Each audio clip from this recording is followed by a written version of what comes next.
విజయవాడ పరిస్థితుల్లో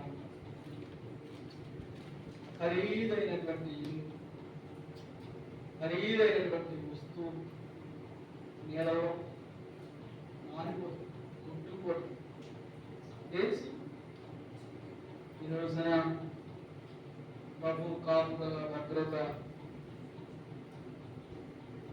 మనకున్నందుకు యేసయ్యకే మహిమ కలుగుతుంది. భక్తులు అంటున్నాడు, మనం చదివాం కదా, నన్ను నీళ్ళల్లో ముంచకు, చూసారా మాటని, నన్ను నీటి పొట్టులో పడేయకు, నీటి వరదలు నన్ను ముంచనీయకు, అగాధ సముద్రము నా మీద వంటలో నన్ను పడనీకు. పొందిస్తున్నారు వంట నన్ను మ్రంగని. దేవుని భద్రత కాపుదల ప్రతి ఒక్కరికి కావాలి. మన దినము కూడా ఆయన కాపుదల కొరకు మనం అడిగేటి వారంగా ఉన్నాం. సృష్టి మనుషుడి మీద కోపగించుకుంటే మనుషుడు ఏపాటి వాడు ఆలోచించే. సర్వ సృష్టి దేవుని ఆధీనంలో ఉంది. భూమి ఆకాశాల మీద ఆయన అధికారం కలిగి ఉన్నారు. మనుషుల చేతిలో ఏమీ లేదు. దాన్ని గ్రహించి దేవునికి విలువైన స్థితిని మనం ఇచ్చేవారు, విలువైనటువంటి శ్రద్ధ దేవుని సన్నిధిలో మనం పెట్టే వారంగా ఉండాలి. అప్పుడే ప్రభు యొక్క భద్రత సంరక్షణ మనకు ప్రాప్తిస్తుంది. బుద్ధి కలిగిన వారంగా ఉండాలి, జ్ఞానం కలిగిన వారంగా ఉండాలి. ఏ సమయంలో ఏ చోటు ఉండాలో మనకి తెలిసిన వారంగా ఉండాలి. ఆయన సన్నిధిలో మనం ఉండటం చేత మనకు మెండైన మెరుగైనటువంటి ఆశీర్వాద దేవుని కలుగుతాయి. ఇంకా దేవుని యొక్క మహాకృపను బట్టి మనకు అనుగ్రహించబడినటువంటి చక్కటి సమయాన్ని మనము దేవుడి వాక్యమును ధ్యానం చేయటకు దీనిని మనము ఉపయోగించుకుందాం. దయచేసి నాతో పాటుగా దేవుని వాక్యములో దేవుని డబ్బు సిద్ధపడవలసిందిగా మనవి చేస్తూ ఉన్నాను. ఇదిగో దేవుని యొక్క సన్నిధిలో మన ముందుటి చేత చక్కటి ఆదరణను భద్రతను పొందుతాం. సమయాన్ని వృధాగా గడిపేటటువంటి వారు అనేక మంది ఉన్నారు. వృధాగా వారి సమయాన్ని పాడు చేసుకుంటూ వ్యర్థం చేసుకుంటూ నీకు నాకు మనకు ప్రభు ఇచ్చిన సమయాన్ని సద్వినియోగపరచుకోవడం అంటే తెలుసు కనుకనే దేవుని యొక్క సన్నిధిలో దేవుని మందిరంలో లేఖన భావంలో కొన్ని మాటలను మనం చదివినట్లయితే ప్రసంగి అంటున్నారు 7వ అధ్యాయం 5వ వచనంలో భక్తులు ఇలా చెప్తున్నారు, బుద్ధిహీనుల పాటలు వినుట కంటే జ్ఞానుల గద్దింపు వినుట మేలు.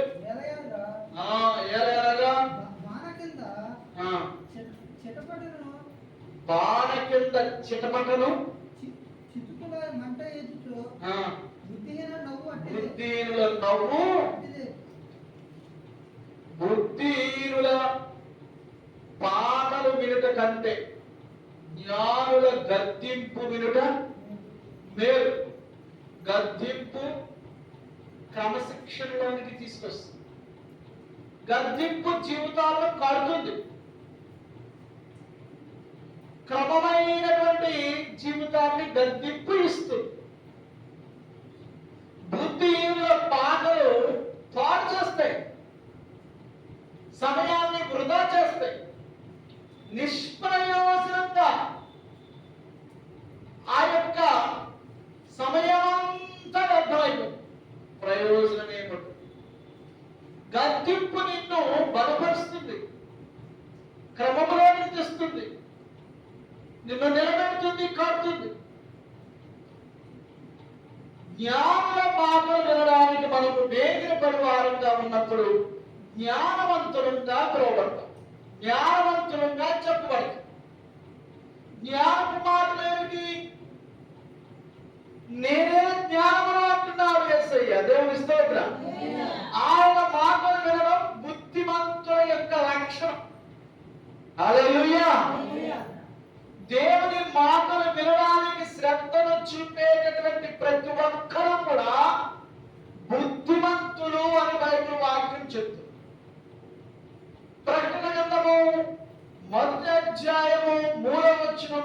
చదువుతాం. ఈ నా మాటలు వినువాడు, గ్రహించువాడు, దాన్ని ధ్యానించువాడు ధన్యుడు. వినువాడు, చదువువాడు, గైకొనువాడు ధన్యుడు. గమనిస్తున్నాడు, దేవుని యొక్క మాటలను వినప్పుడు, చదువునప్పుడు, దాన్ని గైకొన్నప్పుడు మనము ధన్యులు అవుతాం. చక్కటి మాట అక్కడ రాయబడి ఉంటుంది. ఎప్పుడు ధన్యులు? మనము దేవుని యొక్క సన్నిధికి శ్రద్ధను విలువని ఇచ్చినప్పుడు ధన్యులు. అప్పుడే జ్ఞానవంతులు. దైవ జ్ఞానము మనము దేవుని యొక్క బోధకు విలువిచ్చినప్పుడు మనకు ప్రాప్తిస్తుంది. దైవ జ్ఞానము సర్వ సృష్టిని కూడా ఆధీనములోనికి, స్వాధీనంలోనికి తెస్తుంది. మార్కు సువార్తలో మనం చదువుతాము 9వ అధ్యాయంలో. అలాగే మార్కు సువార్తలో శ్రేష్టమైనటువంటి వాక్యాలు మనం చూస్తూ ఉంటాం.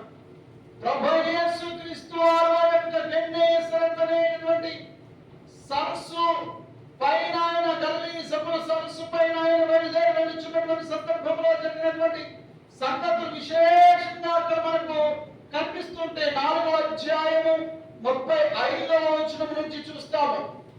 మార్కు సువార్తలో ఇదిగో ఆ యొక్క సరస్సులో నడిచినప్పుడు విపరీతమైనటువంటి అలలు కొట్టి సముద్రము అతలాకుతలమైపోతున్న సందర్భం. ఆ యొక్క పడవ నీళ్లతో నిండిపోతుంది, మునిగిపోయే పరిస్థితి వస్తుంది. అలాంటి పరిస్థితిలో కూడా యేసు ప్రభువారిని ఉద్దేశించి శిష్యులు అంటున్నారు, నీకు చింతలేదా? గమనిస్తున్నారా? నీకు చింతలేదా, మేము నశించిపోతున్నామనగానే ప్రభువారు లేచి గాలిని గర్జించి సముద్రమును నెమ్మడంగా ఓడకుండమనగానే కామైపోయింది. హల్లెలూయా, హల్లెలూయా. యేసు ప్రభువారు చింతపడుతున్నారా లేదా అనే సంగతి ఇక్కడ బయటపడింది. మేము నశించిపోతున్నాము, మీకు మరి ఇప్పుడు చింతపడ్డాడనేటటువంటి స్థితి కనిపిస్తుందా? చింతపడలేదా? ఆయన శిష్యుల నిమిత్తమై ఆలోచన చేస్తున్నారు కనుక సముద్రాన్ని గాలిని గద్దించి నిమ్మడపరిచాడు. మనం నశించిపోకుండా ఉండడానికి మనం ఆయనతో మాట్లాడాలి, ఆయన సన్నిధిలో ఉండాలి, ఆయన మాట వినాలి. దేవుని స్తోత్రం, హల్లెలూయా. ఆయనకు దగ్గరగా ఉండాలి.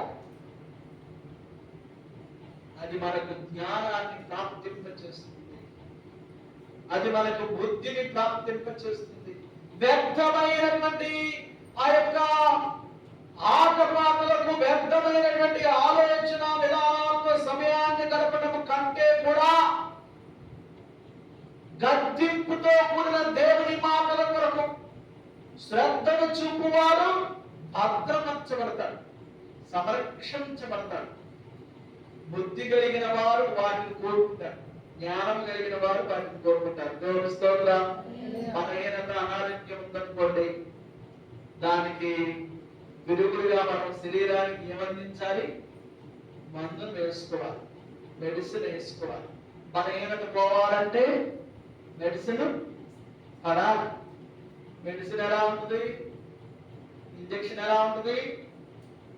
కష్టంగా ఉంటుంది, బాధగా ఉంటుంది, నొప్పిగా ఉంటుంది, వద్దంటుంది శరీరం. సూది పొడుస్తానంటే కావాలని అంటుదా? వద్దంటుంది, ఒప్పుకోరు. అసలు చిన్నపిల్లలు అయితే మానవం చేసేస్తారు. పెద్దవాడికైనా నొప్పి నొప్పే అయినప్పటికీ కూడా భరిస్తారు, సహిస్తారు. మెడిసిన్ అంతా కూడా శరీరానికి వెళ్ళి శరీరం అంతా కూడా చేదైపోతున్నా సరే సహించి వేసుకుంటారు, ఆ బాధను భరిస్తారు. కారణం ఏమిటి? ఆరోగ్యం కొరకు, మంచి కొరకు. అలాగే గద్దింపు కష్టంగా ఉంటుంది, బాధగా ఉంటుంది, కానీ అది మనకు మేలు. ఆమేన్, హల్లెలూయా. అది మనకు మేలు. అది ఎంతో మేలు. దేవుని స్తోత్రం. దాన్ని వెలకట్టలేం, దానికి ఎంతని విలువని చెప్పలేం. దేవుని సన్నిధిలో మనకి ప్రాప్తించేటటువంటి ఆ యొక్క భద్రత కంటే మించినది భూమి మీద మరి ఎక్కడా లేదు. భయంకరమైనటువంటి తుఫానులో ఆ యొక్క ముంచేటటువంటి అలల విషయంలో యేసు ప్రభు వారితో శిష్యులు అంటున్నారు, మేము నశించిపోతున్నామయ్యా, నీకు చెందలేదా? ప్రభువారు లేచి ఆ సముద్రపు అలలను, విపరీతంగా కురుస్తున్న వర్షం, గాలి గర్జించగా నిమ్మలమైపోయింది, ప్రశాంతమైపోయింది, కూలైపోయింది. కారణం ఏమిటి? వారు యేసుక్రీస్తుతో మాట్లాడారు, వారు యేసుక్రీస్తు వారిని బ్రతిమాడారు. మీరా జీవితంలో నేర్చుకోవాలి. శోధన, సమస్య, ఇబ్బందులు. ప్రభువైన యేసుక్రీస్తు వారు అంటారు, మీరు శోధనలో పడకుండా మెలకు కలిగి ఏం చేయండి? ప్రార్థన చేయండి. సమస్య రాకుండా ముందే మెలకు కలిగి ప్రార్థన చేయండి, విజ్ఞాపన చేయండి, ప్రభు పాదాలు పట్టుకోండి. చక్కగా ఈ చల్లో హాయిగా గచ్చగా వేరు అన్నం వేసుకుని, శుభ్రంగా ఏదన్నా వేసుకుని తినేసి దుప్పటి ముసుకేసుకుంటే ఎంత బాగుంటుందో అని అంటుంది సేయ. అట్లాగే చేశారు ఒక అతను. బైబిల్ గ్రంథంలో మనం చూస్తాం, యోనా గ్రంథంలో మనకు ఆ మాటలు తెలుస్తా ఉంటాయి. మొదటి అధ్యాయంలో మంచి చలికాలం. దేవుడు అన్నారు కదా, ఒరే భాయి నాయనా, నువ్వు నినివేకి వెళ్ళి అక్కడ నశించిపోతున్నటువంటి నినివే పట్టణస్తులకు చెప్పు, వారి యొక్క పాపము శిఖరాగ్రానికి వచ్చేసింది, వారిని నేను నశింపజేసేస్తున్నా, వారి యొక్క దేశం మీద నేను అగ్నిని కురిపించబోతున్నా, సామాన్య నాశనం అయిపోతారని చెప్పు. దేవుడు తన సేవకులకు ఏది చెప్పకుండా చేయడట. దేవుడు ఇస్తాడు. ఆమోసు గ్రంథము 3వ అధ్యాయంలో మనం చదువుతాం. కనుక తన సేవకుడైన యోనాను పంపించి వెళ్ళి నినివే పట్టణస్తులకు ఒక మాట ఈ విషయాన్ని తెలియజేయమంటే, నినివేకి పోవలసినటువంటి యోనా తర్షీషుకు పోయేటటువంటి ఓడెక్కారు. గురువేళ వెళ్ళవలసిన వారు మచిలీపట్నం బస్సు ఎక్కి గురువేళ వెళ్తారా? మచిలీపట్నం వెళ్తారు. బస్సు ఏమో మచిలీపట్నం వెళ్ళాల్సిందే గురువేళ. ఎటు వెళ్తాం? బస్సు ఎటు వెళ్తే అది వెళ్తాం. మరి ఇంతకాలం నినివేకి వెళ్దాం. ఏ బస్సు ఎక్కారు? ఏ ఓడెక్కారు? తర్షీషు పట్టణానికి వెళ్ళే ఓడెక్కారు. తర్షీషు పట్టణానికి వెళ్ళే ఓడెక్కి హాయిగా మంచి చలిగా ఉంది. వారే టికెట్ తీసుకున్నాడు, వెళ్ళిపోయాడు.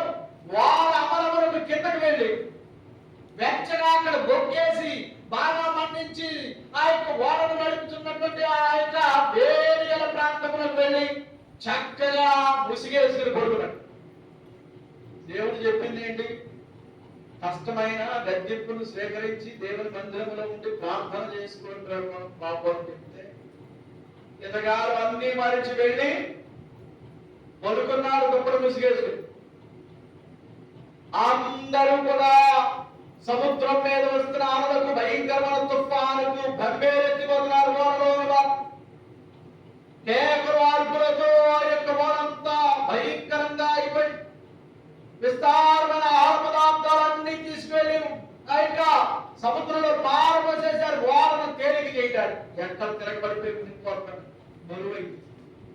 అయినా సరే ఆగట్లేదు, బద్దలైపోయి ఉంటుంది. అప్పుడు అందరూ కలిసి వారి వారి దేవుళ్లకు మరకబెట్టుకుంటున్నారు, వారి వారి దేవుళ్లకు మొక్కులు మొక్కుకున్నారు, బతులాడుకున్నారు. అయ్యా మమ్మల్ని కాపాడు, మా ప్రాణాలను నిలబెట్టారు. ఇంతలోనికి ఓడ నావికులు నడుపుతున్నటువంటి నావికులు కిందకు వచ్చారు. కింద హాయిగా కొరత వేసుకుని పడుకున్నాడు. ఎవరు? యోనా. ఓయ్ నిద్రపోతా, ఏ పోతు నిద్రపోతా, నీకేం పట్టింది? దెయ్యం పట్టిందా? నిద్రదయ్యో, లేచి నీ దేవుడికి ఏం చేసుకో, ప్రార్థన చేసుకో, దేవుని స్తోత్రం, హల్లెలూయా. శోధన సమస్య వచ్చినప్పుడు పడుకుంటారా? లేచి ప్రార్థన ఇబ్బందిగా చోటు కూడా భయంకరమైన మునకలా, భయంకరమైన పరిస్థితి మన యొక్క దరిదాపుల్లో తాండవం ఆడుతుంది. ఈ సమయంలో బుద్ధిహీనుల మాటలతో సమయాన్ని వృధా చేసుకునేటువంటి పరిస్థితిలో మనవి ప్రభు దగ్గరికి వెళ్ళయ్యా, మేము నశించిపోతున్నాము, నీకు చింత లేదయ్యా, మమ్మల్ని కాపాడయ్యా, సంరక్షించయ్యా, నీ సన్నిధిలో ఉన్నామయ్యా, నీ సన్నిధికి విలువించామయ్యా, నీ సన్నిధిలోకి వచ్చి నిన్ను స్తుతించి ఆరాధిస్తున్నామయ్యా, దయవంచి మమ్మల్ని కరుణించి కాపుగా గడిచేయ్యా మనపెట్టే వారంగా ఉన్నారు. యోనా ఉలిక్కిపడి లేచి గబగబా పైకి వచ్చేసాడు. వారికి వచ్చి చూస్తే భయంకరంగా ఉంది ఆ యొక్క వాతావరణం. చూసి ఎలుగెత్తి అంటున్నాడు, నేను తప్పు చేశాను, ఈ భయంకరమైన రావడానికి కారణం నేనే. ఏం చేసావయ్యా? సర్వోన్నతుడు భూమి ఆకాశములు సృష్టించిన సృష్టికర్తనే ప్రార్థన చేయలేదు, ఆయన మాట వినలేదు. కనుక నన్ను ఎత్తి అక్కడ పారేసేయండి, సముద్రంలో పారేసేయండి, చచ్చిపోనాకైనా సరే ఈ బతుకు నాకు అందిస్తున్నారా? శోధన సమస్యలు మనకు వచ్చినప్పుడు, మన కళ్ళ ముందున్నప్పుడు, మన చుట్టూ ఉన్నప్పుడు మనం చేయాల్సింది ఏమిటో తెలుసు. అయ్యా క్షమించడాను, వారి పాపములను క్షమించు, వారి దోషాలను క్షమించు, సృష్టిని నీవు ఆధీనంలో తీసుకో, సరిచేయి, పరచునాయన భద్రపరచు అని ప్రార్థన చేసేవారని ఉన్నారు. ప్రభు పాదాలు పట్టుకునే వారని ఉంటారు. మన దాకా రాలేదుగా, ఇది మన యొక్క బాధ కాదు కదా, మనకి ఇబ్బంది లేదు కదా అనేటటువంటి మనస్తత్వాన్ని మనం తొలగించుకోవాలి. బుద్ధిహీనుల వలె మనం ప్రవర్తించకూడదు.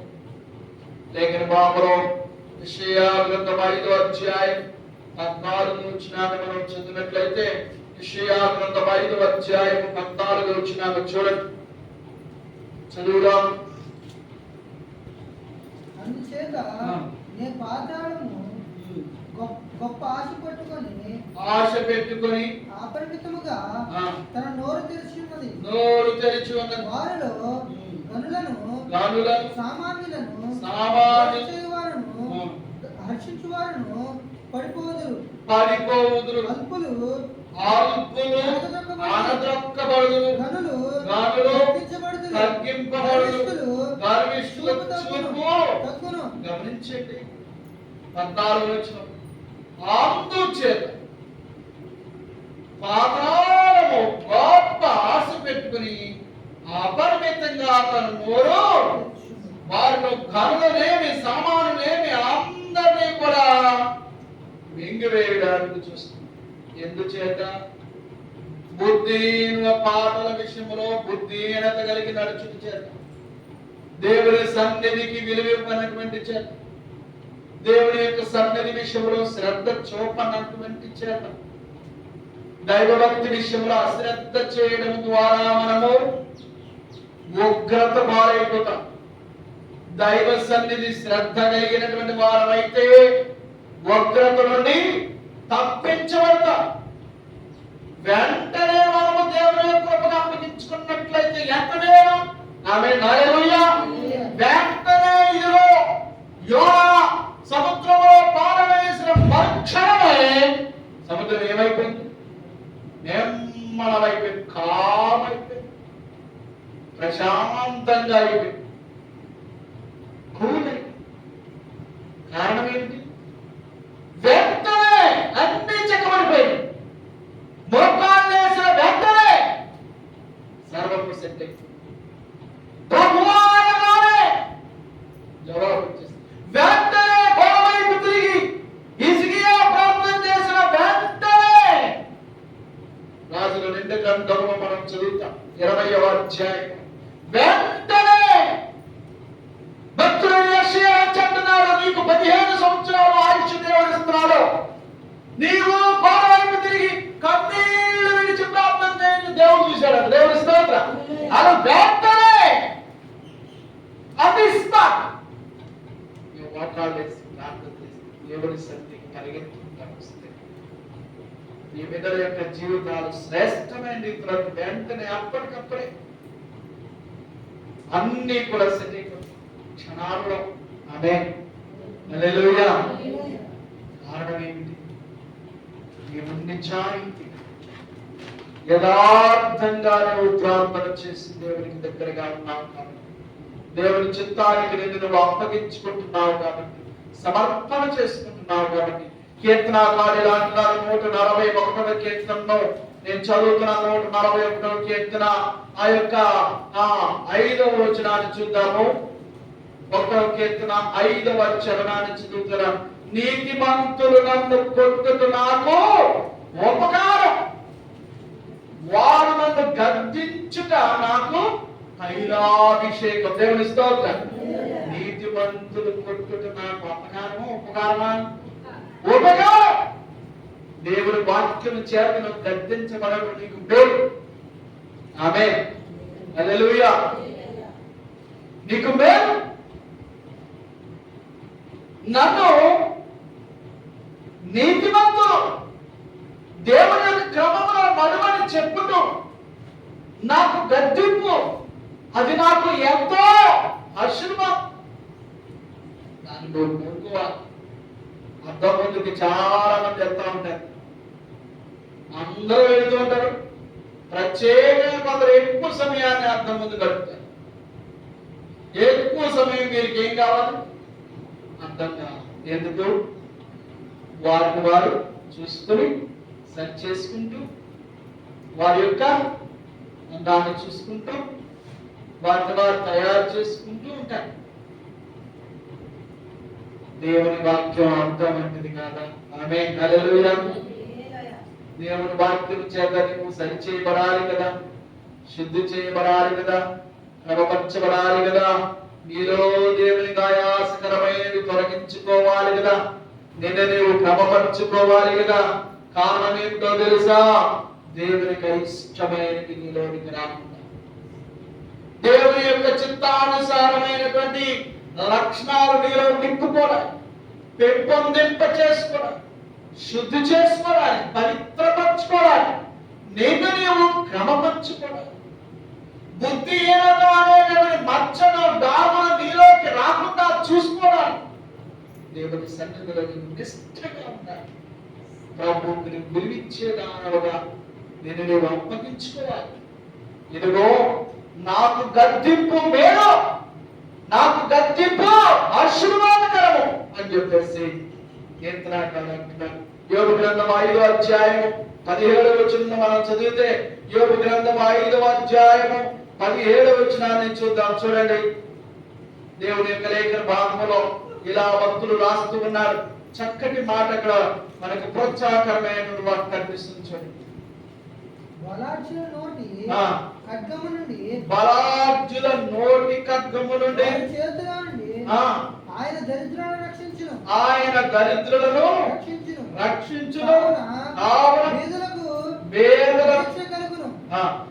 5వ అధ్యాయం 7వ వచనం, దేవుడు గద్దించు మనుషుడు ధన్యుడు, కాబట్టి సర్వశక్తులకు దేవుడు శిక్షను తృణీకరింపకము. దేవుడు గద్దించు మనుషుడు ధన్యుడు కనుక సర్వశక్తుని యొక్క గద్దింపుని ఏం చేయొద్దు? తృణీకరించొద్దు. 5వ అధ్యాయము యోబు గ్రంథము 17వ వచనాన్ని చదివాను.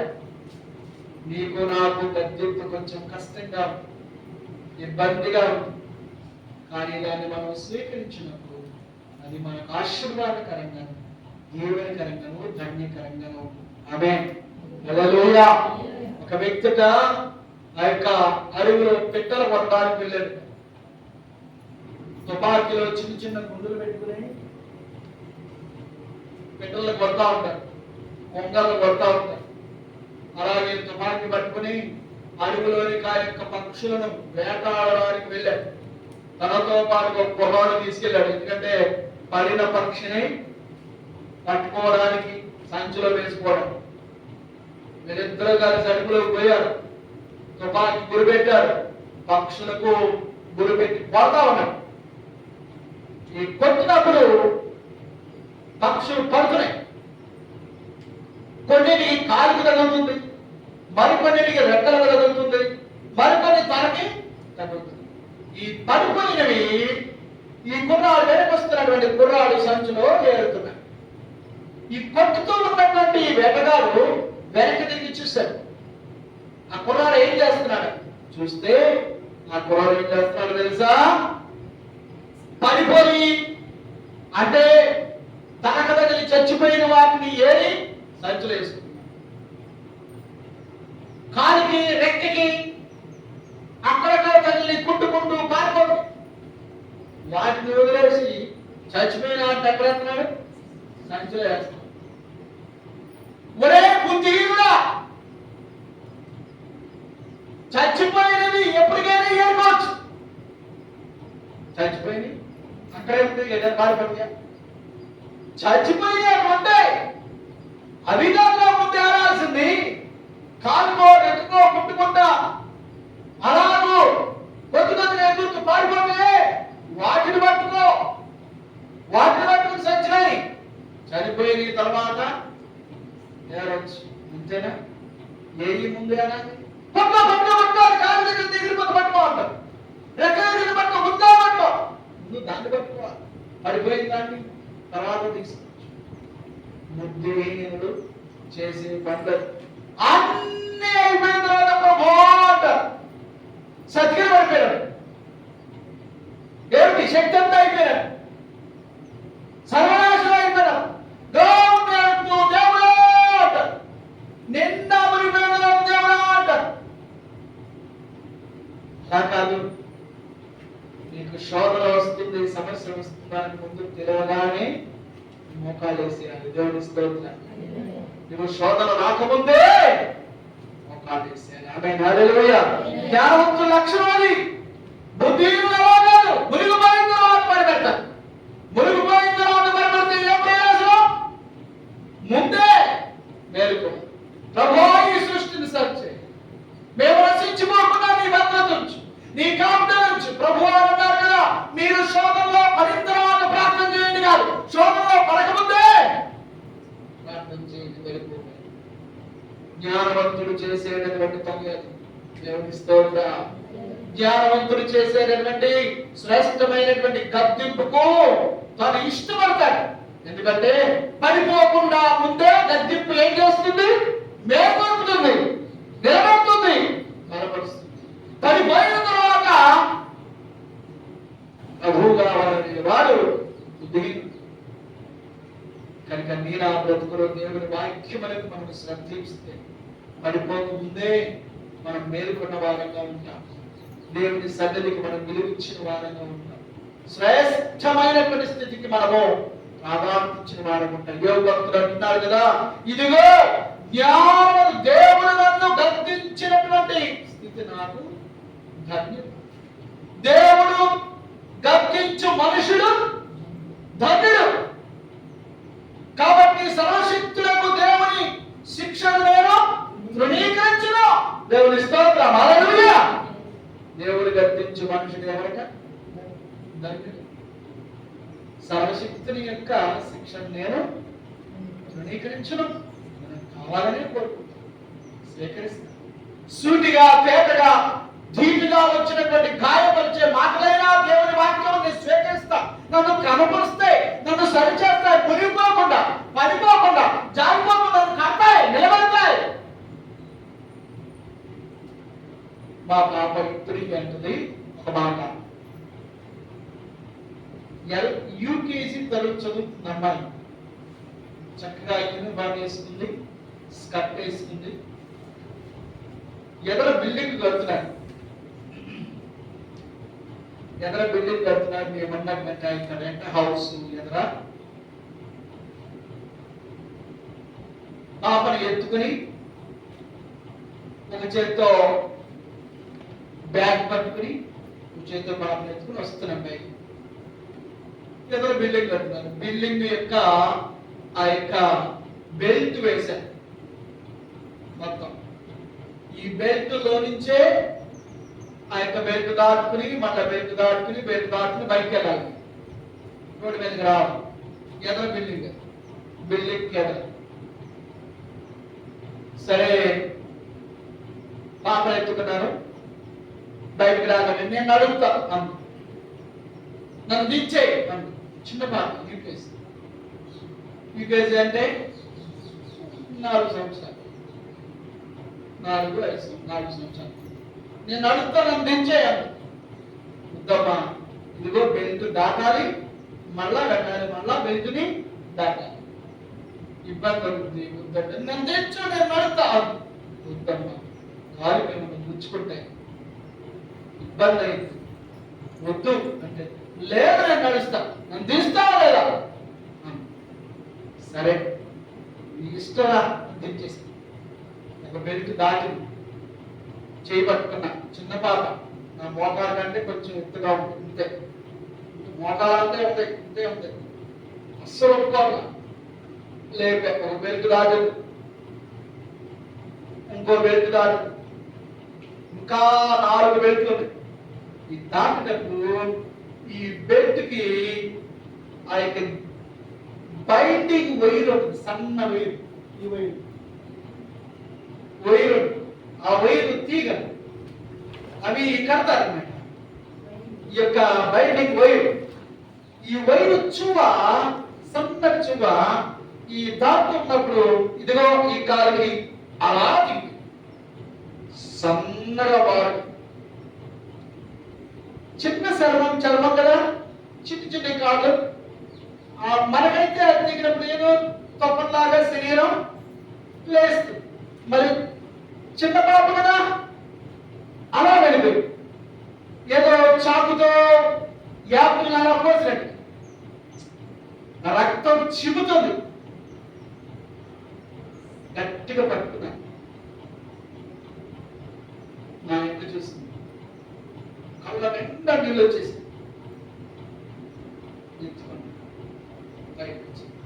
ఎలా నేను చెప్పాను కదమ్మా, నేను చెప్పానా?